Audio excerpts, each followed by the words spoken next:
আলাইকুম এভরিওয়ান, আপনারা সবাই কেমন আছেন? আমিও ভালো আছি আলহামদুলিল্লাহ।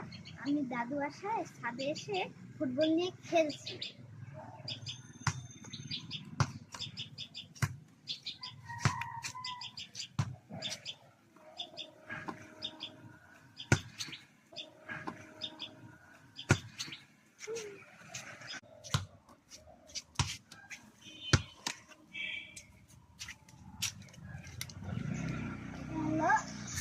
এটা হলো বাড়ির সামনের রাস্তা।